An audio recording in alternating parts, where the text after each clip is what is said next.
UPSC ANM की तैयारी के लिए जो सीरीज़ चल रही थी उसी को आज हम लोग कंटिन्यू करेंगे। लेकिन आज का जो है क्लास जो है वो बहुत ही इम्पॉर्टेंट होने वाली है, क्योंकि आज जो है हम लोग देखेंगे original question paper. Original question paper जो है यानी कि जितना क्वेश्चन पूछा जाता है सारा का सॉल्यूशन देखेंगे, और जैसा क्वेश्चन आया हुआ था एग्जाम में हूबहू वैसा ही क्वेश्चन देखेंगे।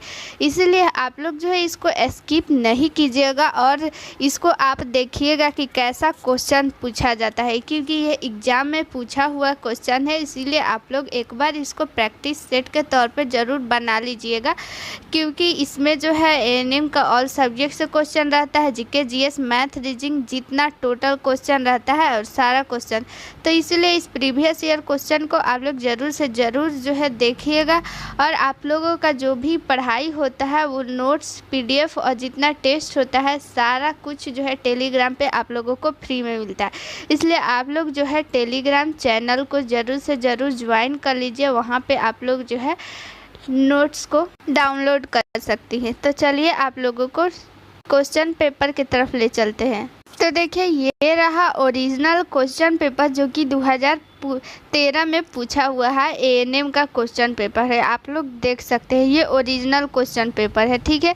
तो चलिए इसी को आज हम लोग देखेंगे, और सारा अगर नहीं देख पाए तो जो बचा हुआ है वो कल देख लेंगे, ठीक है। सबसे पहले हम लोगों का क्या आता है, खंड ए सामान्य विज्ञान आता है। ये जो है बिहार का नहीं है, ये एमपी एएनएम का है। तो इसलिए एमपी से भी जो भी जितना एएनएम का सेम पढ़ाई सेम ही रहता है, जितना सब्जेक्ट रहता है उतना एमपी में भी सब्जेक्ट रहता है, जितना जो कुछ क्वेश्चन उधर रहता है उधर इस बिहार में भी सेम वैसे ही रहता है। इसलिए प्रीवियस ईयर सारा स्टेट का आप लोगों का हम करा देते हैं, उससे बाहर कुछ नहीं पूछेगा, इसलिए आप लोग इसको ज़रूर देखिएगा।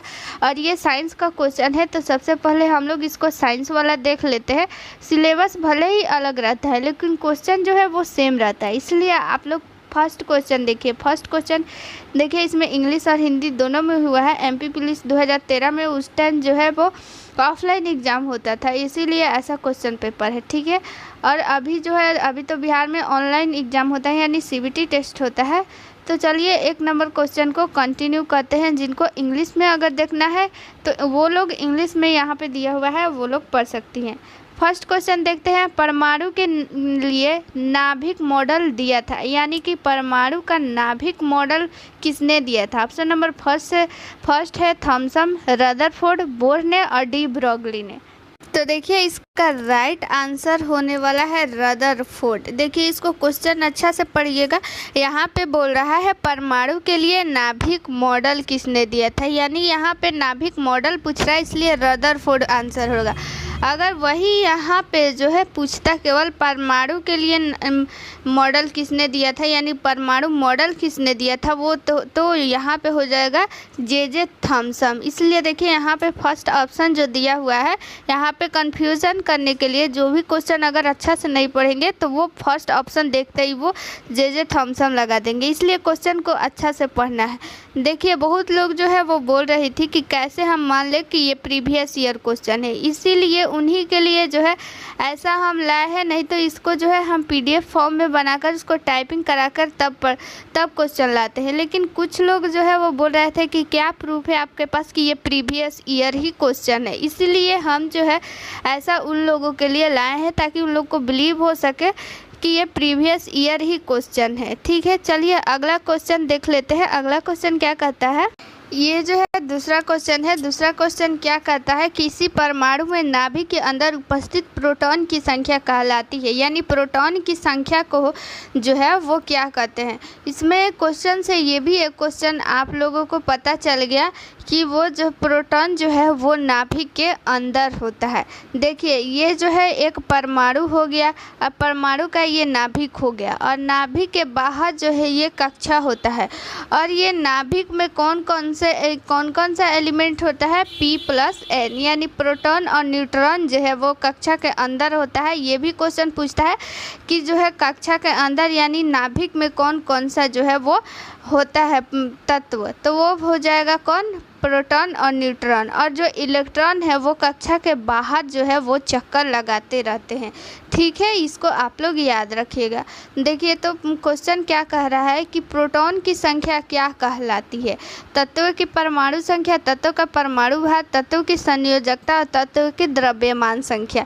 तो इसका राइट आंसर होगा परमाणु संख्या, यानी कि जो तत्वों का परमाणु संख्या होता है वही जो है प्रोटॉन में वो नाभिक के अंदर परमाणु का जो प्रोटॉन होता है वही कहलाता है। यानी कि जो परमाणु संख्या जितना होगा, मान लीजिए कि सोडियम हो गया, सोडियम का परमाणु संख्या कितना होता है 11, तो 11 परमाणु संख्या इसका हो गया, तो प्रोटॉन संख्या भी इसका 11 ही होगा। यानी कि परमाणु संख्या और प्रोटॉन की संख्या जो है वो सेम ही होती है। ठीक है, और एक बात बता दें कि मान लीजिए कि ये पोटेशियम हो गया, पोटेशियम का आप लोग परमाणु संख्या जो है कमेंट में बताइए कि कितना होता है। परमाणु संख्या को जो है वो परमाणु क्रमांक भी लिखा जाता है। ठीक है, तो इसको आप लोग कंफ्यूज मत होइएगा।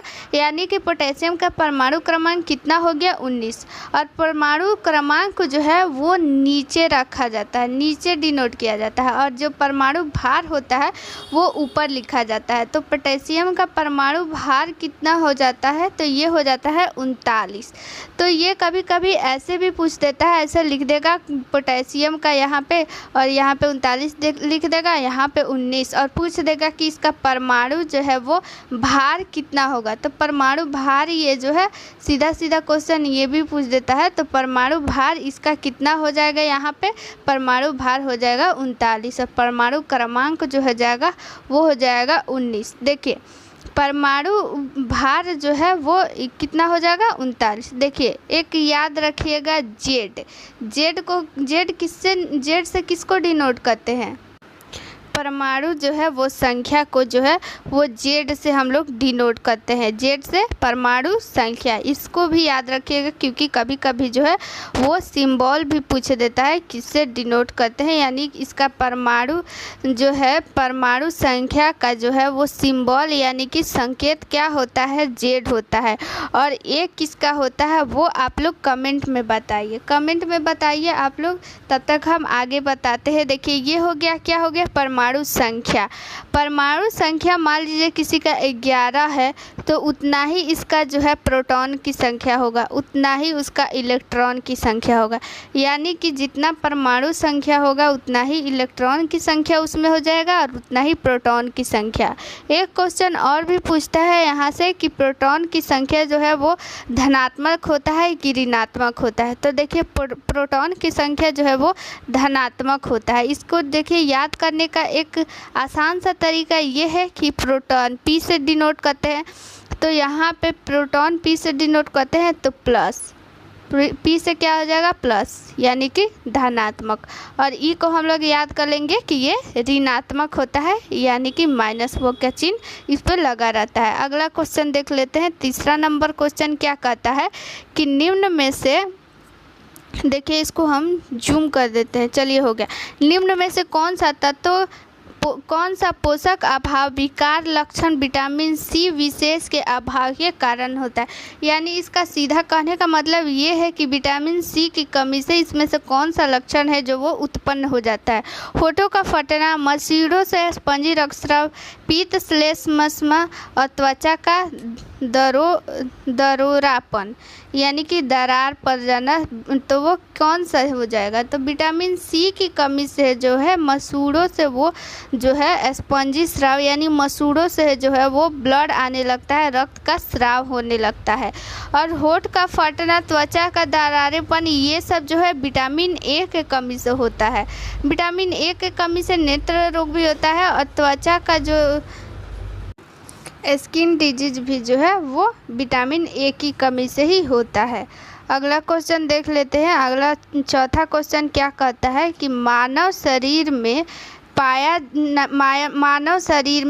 जाने वाला निम्न तत्वों में से किसकी मात्रा सबसे ज़्यादा होती है? तो लोहा, सोडियम, फास्फोरस, कैल्शियम। तो देखिए, अगर सबसे ज़्यादा तत्व बात करें कि कौन सा तत्व पाया जाता है, तो वो सबसे ज़्यादा तत्व पाया जाता है वो है ऑक्सीजन। उसके बाद पाया जाता है कार्बन, उसके बाद पाया जाता है हाइड्रोजन, उसके बाद पाया जाता है नाइट्रोजन, उसके बाद कैल्शियम। तो अगर ऑप्शन के हिसाब से देखें, अगर ऑप्शन के अकॉर्डिंग देखें तो इसका राइट आंसर हो जाएगा calcium, option number D right answer हो जाएगा। इसका आप लोग क्रम भी याद रखिएगा कि कभी कभी पूछ देगा सबसे ज़्यादा, तो सबसे ज़्यादा वो हो जाएगा ऑक्सीजन, उसके बाद कार्बन, उसके बाद हाइड्रोजन, उसके बाद नाइट्रोजन, उसके बाद से हो जाएगा कैल्शियम। उसके बाद अगला क्वेश्चन क्या कहता है, देखिए कुष्ठ रोग का कारण क्या है, यानी कुष्ठ रोग किस कारण से होता है, विषाणु, जीवाणु, माइकोप्लाज्म, प्रोटोजोआ। तो इसका राइट आंसर क्या हो जाएगा, बैक्टीरिया, यानी बैक्टीरिया के कारण जो है वो कुष्ठ रोग होता है। कुष्ठ रोग को जो है इंग्लिश में जो है वो लेप्रोसी भी कहते हैं। यहाँ पे देख लीजिए, हिंदी में भी कभी कभी लेप्रोसी ही लिख देता है, इसलिए आप लोग इसको भी याद रखिएगा कि कुष्ठ रोग को लेप्रोसी भी कहते हैं। कभी कभी इसका नाम जो है वो कोढ़ भी लिख देता है कि कोढ़ मान लीजिए किस कारण से होता है, तो बैक्टीरिया के कारण से होता है। अगर बात करें किस बैक्टीरिया के कारण होता है, तो माइकोबैक्टीरियम लेप्री, माइक्रोबैक्टीरियम लेप्री। देखिए इंग्लिश में इसको लेप्रोसी कहते हैं, तो इसके बैक्टीरिया में भी लेप्री जो है वो नाम छिपा हुआ है। तो आप लोग सिर्फ अगर लेप्री भी याद रखते हैं तो वो जो है आप लोग अगर ऑप्शन में देखिएगा तो वो टिक कर लीजिएगा, क्योंकि ऑप्शन में जो है सिर्फ यही एक ऑप्शन रहेगा जिसमें लेप्री लगा हुआ रहता है। अगर क्वेश्चन ये भी पूछ दे अगर कि कुष्ठ रोग से जो है वो कौन सा अंग प्रभावित होता है, तो आप लोग बोलिएगा तंत्रिका तंत्र या फिर त्वचा, दोनों प्रभावित होता है। तंत्रिका तंत्र, त्वचा, तंत्रिका तंत्र, त्वचा, ये आप लोग याद रखिएगा। क्वेश्चन ये भी आ सकता है। देखिए अगला क्वेश्चन कहता है प्रशीतन खाद्य परीक्षण में मदद करता है। प्रशीतन मतलब यहाँ पे देखिए हिंदी वर्ड लिखा हुआ है, प्रशीतन मतलब रेफ्रिजरेटर, यानी कि इसको फ्रीज, यानी फ्रीज जो हम लोग घर में रहता है उसी को लिख रहा है प्रशीतन, यानी रेफ्रिजरेटर, यानी रेफ्रिजरेटर जो है यानी प्रशीतन जो है वो खाद्य को जो है परीक्षण यानी संरक्षण यानी सुरक्षित कैसे रख पाता है। यानी कि मान लीजिए उतना दिन तक उसमें खाना रह जाने के बावजूद भी जो है वो खराब क्यों नहीं होता है, किस कारण से, जीवाणुओं को नष्ट करके, जैव रासायनिक अभिक्रियाओं के दर को कम करके, एंजाइम क्रिया नष्ट करके, खाद्य पदार्थ को बर्फ की परत से ढक करके। तो देखिए इसका आप लोग राइट आंसर जो है वो कमेंट बॉक्स में बताइए, कमेंट अभी कीजिए। देखिए हम बता देते हैं, इसका राइट आंसर हो जाएगा जीवाणुओं को जो है वो नष्ट करके। देखिए जीवाणु को जो है वो नष्ट कर देता है। आप लोग जो है आंसर यही दिए हुए हैं, लेकिन इसका आंसर ये नहीं है, जीवाणु को नष्ट नहीं करता है बल्कि जैव रासायनिक अभिक्रिया जो होता है उसमें उसका दर जो है वो कम कर देता है। यानी कि जो है उसमें जो है ठंडक के कारण, उसमें ठंड के कारण, बर्फ़ के कारण जो है उसमें जीवाणुओं को जो क्रिया होती है वो धीमे कर देती है, जिसके कारण जो है जीवाणु जो उसमें होता है यानी बैक्टीरिया जो होता है उनकी जो है गुणन जो है यानी कि उनकी वृद्धि दर जो है बहुत ही कम हो जाती है, जिसके कारण खाना जो है ज़्यादा से ज़्यादा दिन तक उसमें रह पाता है। अगला क्वेश्चन देख लेते हैं। 7 नंबर क्वेश्चन क्या कहता है कि निम्न में से कौन सी गैस जो है प्रकाश संश्लेषण के लिए आवश्यक है, carbon monoxide, carbon dioxide, nitrogen और ऑक्सीजन। तो इसका राइट आंसर क्या हो जाएगा कि इसका राइट आंसर हो जाएगा कार्बन डाइऑक्साइड, यानी जब वो खाना बनाता है तो उस समय जो है वो कार्बन डाइऑक्साइड गैस जो है वो अंदर लेता है। इसीलिए देखिए रात को पेड़ के नीचे क्यों नहीं सोना चाहिए, इसका देखिए आप लोग को कारण बताते हैं। क्योंकि पेड़ पौधा जो है वो सनलाइट से दिन में जो है वो लेकर कार्बन डाइऑक्साइड लेकर खाना बनाता है, और सनलाइट से जब वो खाना बनाता है तो प्रकाश संश्लेषण की क्रिया करता है, तभी वो खाना बनेगा। और प्रकाश संश्लेषण की क्रिया जब वो करता है तो कार्बन डाइऑक्साइड जो है वो अंदर लेता है, और CO और जो O2 है यानी ऑक्सीजन जो है वो बाहर निकालता है। लेकिन अगर बात करते हैं कि रात के टाइम, तो रात के टाइम वो खाना नहीं बनाता है, यानी प्रकाश संश्लेषण की क्रिया जो है वो नहीं करता है, जिसके कारण वो केवल श्वसन लेता है। और श्वसन में जो है जैसे मनुष्य कार्बन डाइऑक्साइड बाहर छोड़ते हैं और O2 ग्रहण करते हैं, पेड़ पौधा भी सेम वैसे ही करते हैं। लेकिन दिन में पेड़ पौधा जो है वो खाना बनाते हैं, जिसके कारण से जो है वो CO2 मुक्त करते हैं। लेकिन दिन में खाना नहीं बनाने के कारण वो भी मनुष्य की तरह ही कार्बन डाइऑक्साइड छोड़ते हैं। इसीलिए जो है रात के नीचे जो है वो पेड़ के नीचे नहीं सोना चाहिए, क्योंकि उस टाइम जो है ऑक्सीजन की वहाँ पे कमी हो जाती है। देखिए अगला क्वेश्चन क्या कहता है, किस शारीरिक प्रक्रम में थ्रम्बिन का संबंध है, उत्सर्जन, प्रजनन, रक्त जमाव, वृद्धि। तो इसका राइट आंसर क्या हो जाएगा, राइट आंसर हो जाएगा रक्त जमाव। रक्त जमाव में जो है ये थ्रम्बिन क्या है, एक प्रकार की प्रोटीन है जो कि ब्लड में पाया जाता है। इसी थ्रम्बिन के कारण जो है वो रक्त का जमाव हो पाता है। जैसे ही कहीं जो है उंगली में जो है वो कट का निशान लग जाता है, वहाँ से जो है वो ब्लड स्रावित होने लगता है। तो ये थ्रम्बिन जो है रक्त जैसे ही बाहर निकलता है तो वायु के संपर्क में आकर जो है एक जालीनुमा संरचना वहाँ बना देता है, जिसके कारण से वो ब्लड जो है वो वहाँ पे जम जाता है, बाहर नहीं निकल पाता है, जिसके कारण जो है ये हमारे शरीर में रक्त के बाहर जो है नहीं निकालने में मदद करता है, यानी कि रक्त को जमा देता है। ये ऐसे ही हमारी जो है वो मदद करता है। अगला क्वेश्चन देख लेते हैं कि घड़ी की सेकंड की सुई का कोणीय वेग कितना होता है। तो इसका जो है घड़ी की सेकंड की सुई का कोणीय वेग कितना हो जाएगा, आप लोग ऑप्शन पढ़िए और इसको बनाइए और फिर आंसर दीजिए कमेंट बॉक्स में। तो इसका राइट आंसर क्या हो जाएगा, 60 जो है रेडियन पर सेकेंड, क्योंकि घड़ी की सेकंड की सुई जो है वो एक राउंड में जो है 60 जो है बार जो है 1 मिनट में जो है 60 सेकेंड हो जाता है, तो 60 रेडियन पर सेकेंड हो जाएगा।